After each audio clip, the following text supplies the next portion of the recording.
Assalamualaikum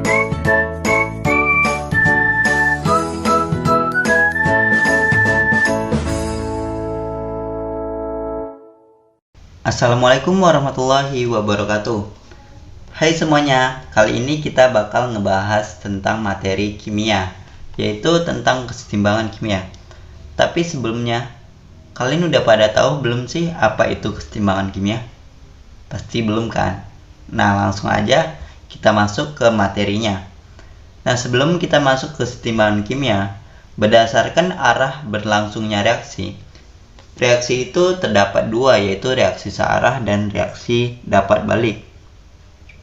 Nah, reaksi searah itu adalah di mana reaksi salah satu reaktan itu habis dan reaksi berhenti. Jadi dia cuma sekali reaksi doang. Nah, itu biasanya ditandai dengan panahnya itu cuma satu. Nah, contohnya NaOH aqueous plus HCl aqueous menjadi NaCl aqueous plus H2O liquid. Nah, yang berikutnya adalah reaksi dapat balik. Nah, reaksi dapat balik ini itu berlangsung dua arah. Jadi dia ke kiri dan ke kanan. Contohnya itu Fe2O3 solid plus 3CO gas menjadi 2Fe solid plus 3CO2 gas.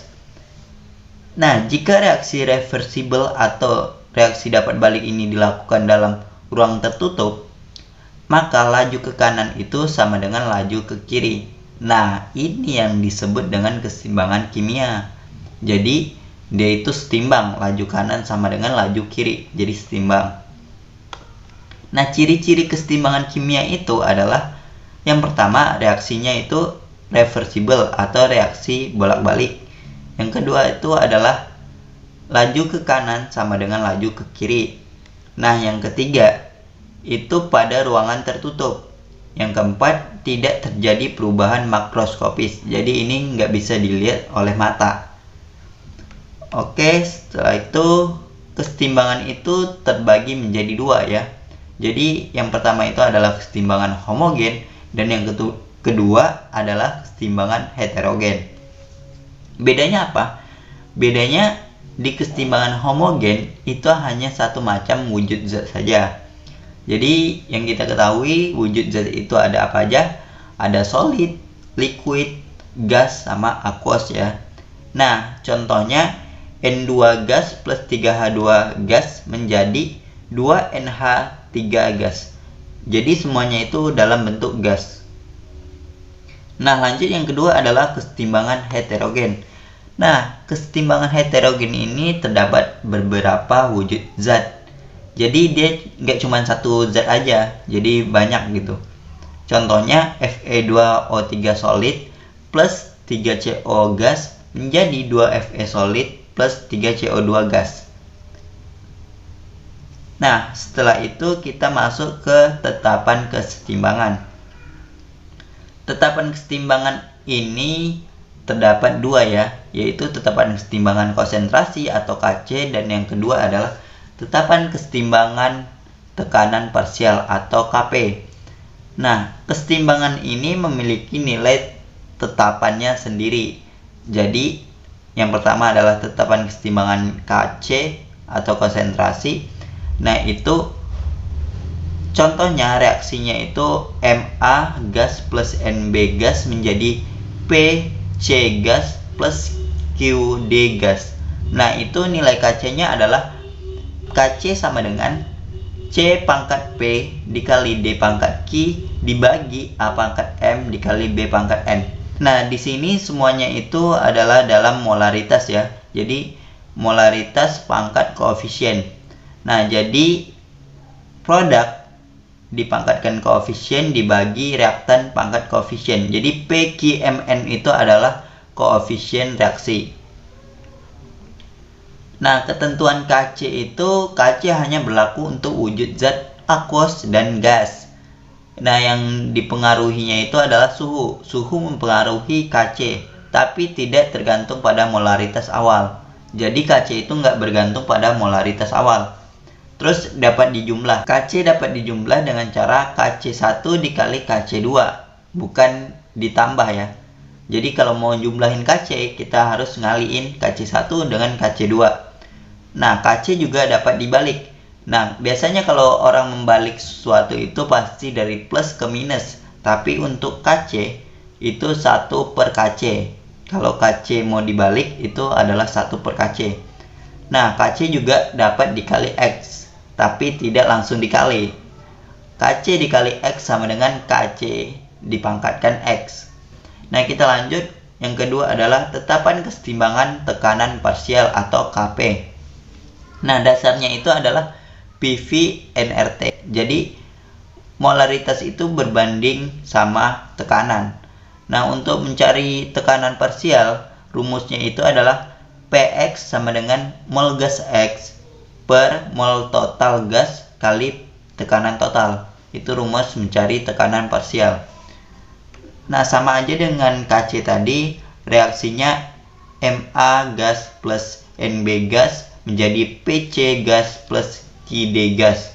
Nah, itu untuk nilai Kp-nya adalah Kp sama dengan tekanan C dipangkatkan P dikali Pd dipangkatkan Q dibagi Pa dipangkatkan M dikali Pb dipangkatkan N. Nah, di sini P-nya itu adalah tekanan. Jadi yang dipakai adalah tekanannya. Nah, hubungan Kc dan Kp itu ada di rumus bahwa Kp sama dengan Kc kali R kali T dipangkatkan delta N. Nah, untuk delta N-nya sendiri, delta N sama dengan jumlah koefisien kanan dikurang dengan jumlah koefisien kiri. Tapi di sini yang digunakan hanya dalam bentuk gas. Jadi wujud zatnya itu adalah gas. Kita lanjut ke contoh soal ya. Nah, contoh soalnya, tentukan Kc dan Kp untuk reaksi berikut. Yang pertama, 2NaHCO3 solid menjadi Na2CO3 solid plus H2O liquid plus CO2 gas. Nah, untuk nilai Kc-nya di sini adalah Kc sama dengan CO2. Jadi, kenapa hanya CO2? Karena yang dalam bentuk gas itu cuman CO2. Yang lainnya itu dalam bentuk solid dan liquid. Dan untuk Kp-nya pun sama, jadi tekanan CO2. Kp sama dengan tekanan CO2. Kita lanjut ke yang nomor 2, contoh soal. N2 gas plus 3H2 gas menjadi 2NH3 gas. Nah, Kc-nya itu sama dengan, karena semuanya itu gas, maka semuanya termasuk. Ingat produk per reaktan. Jadi, Kc sama dengan NH3 pangkat 2 dibagi N2 dikali H2 pangkat 3. Nah, untuk Kp-nya pun sama, cuman yang dipakai adalah tekanannya. Jadi, Kp sama dengan tekanan NH3 pangkat 2 dibagi tekanan parsial N2 dikali tekanan parsial H2 pangkat 3. Oke, selanjutnya kita masuk ke pergeseran kesetimbangan. Jadi di pergeseran kesetimbangan ini ada beberapa faktor yang mempengaruhi. Nah, yang pertama itu adalah konsentrasi. Nah, konsentrasi di sini kita analogikan pipa U yang diisi cairan ya. Jadi jika dikurangi, kesetimbangan bakal bergeser ke tempat yang kurang. Nah, jika ditambah, kesetimbangan bakal bergeser dari yang ditambah. Nah, yang kedua adalah suhu. Suhu dinaikkan, kesetimbangan bergeser ke arah endo. Suhu diturunkan, kesetimbangan bergeser ke arah eksoterm. Apa bedanya endo dan eksoterm? Endo itu delta H-nya positif, ekso itu delta H-nya negatif. Nah, yang berikutnya adalah tekanan dan volume. Nah, tekanan dan volume ini berbanding terbalik ya. Jadi kalau tekanan dinaikkan itu volume turun. Dan arah pergeserannya ke arah jumlah mol gas yang lebih kecil. Dan yang kedua itu, jika tekanan diturunkan, maka volumenya naik. Nah, dia bergeser ke arah mol gas yang lebih besar. Nah, yang keempat adalah katalis. Nah, katalis ini tidak mempengaruhi pergeseran kesetimbangan ya.